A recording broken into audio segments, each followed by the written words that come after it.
Hi,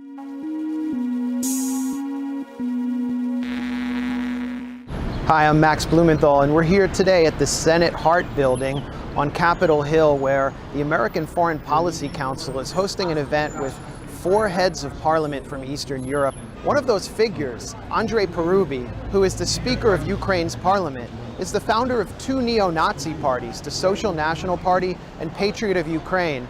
And what I want to do is ask why this group is legitimizing a figure like Parubija, especially when anti-Semitism and anti-minority violence is on the rise in Ukraine. Before the June 27th event, Parubija held a friendly meeting with Representative Paul Ryan, the Republican Speaker of the House of Representatives. Parubija was in town to urge Washington to take an even harder line against Russia. Putin understands only the language of force. And the language of diplomacy and negotiation is perceived by him as a sign of weakness. Given that there is open anti-Semitism on display in Ukraine and anti-Roma violence, do you think it was a good idea to invite the founder of 2 neo-Nazi parties, the Social National Party and the Patriot of Ukraine? I'm referring to Mr. Parubija. The question seems to be addressed to the American Foreign Policy Council, and it would be a serious question if it was based on facts. If you look, the founder that you're talking about had a Nazi death threat over him. He was in a Nazi prison, and there was an official U.S. government report at the end of World War II that exonerated his collaboration with the Nazis, so it's a non-issue. Next question. He's also an admirer of Stepan Bandera, who is a Nazi collaborator. Question back there to Steve Blank. The host not only ducked my question, he issued a bizarre non sequitur defense of Stepan Bandera, a World War II-era Nazi collaborator and leader of a Ukrainian nationalist group that participated in the 1941 pogroms that finished off the Jewish population of Lviv. In the Ukraine, pro-independence demonstrators took to the For decades, Ukraine has been torn between pro-Russian interests and those of the West. Tensions boiled over in 2014 when then-President Viktor Yanukovych rejected an austerity package that would have roped Ukraine into the Western economy. Yanukovych, who has kept Ukraine closely tied to Russia, But Yanukovych was soon removed in a coup encouraged by Washington. People of Ukraine, this is your moment. Since then, the U.S. has worked to oppose Russian influence and consolidate its own control over the country. So much so that it's been willing to bolster any and all allies that advance its agenda, even fascists like Parubija. Besides founding the Nazi-inspired Social National Party, Andrija Parubija helped start the Patriot of Ukraine, a racist militia that is playing a key role in the extremism consuming his country.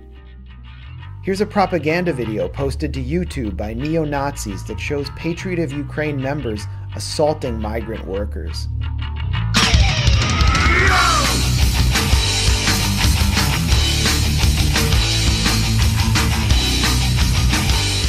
The instability that followed from the 2014 coup has brought these fascist forces out into the open.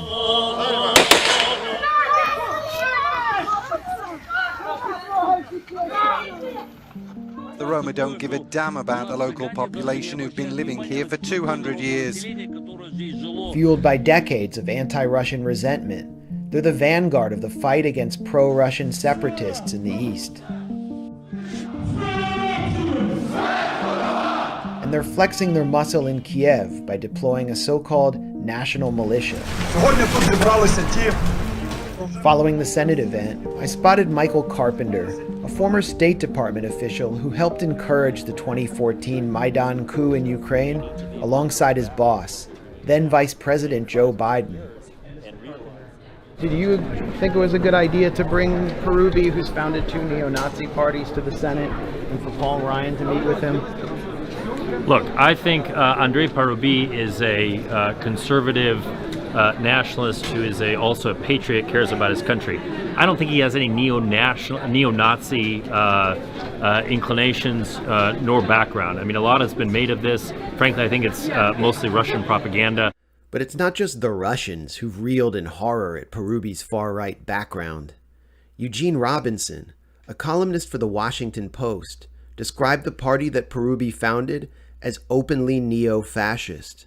And the Atlantic Council, the NATO-funded think tank that currently employs Carpenter, recently acknowledged that Ukraine's got a real problem with far-right violence, and no, RT, the Russian-backed broadcaster, didn't write this headline. For people like Carpenter, though, disturbing historical facts like these matter less than the chance to saber-rattle against Russia. So you don't think there's anything troubling about his views? I think his views that he's articulated now are on the record and support, as I said, reconciliation with Poland, freedom and sovereignty for Ukraine, and I think that's a positive thing. And anti-Semitism in Ukraine? Trading in the old brown shirt for a three-piece suit has done wonders for Parubi in Washington. Indeed, the day after his Senate event, the Atlantic Council opened its doors to Parubi for another friendly forum.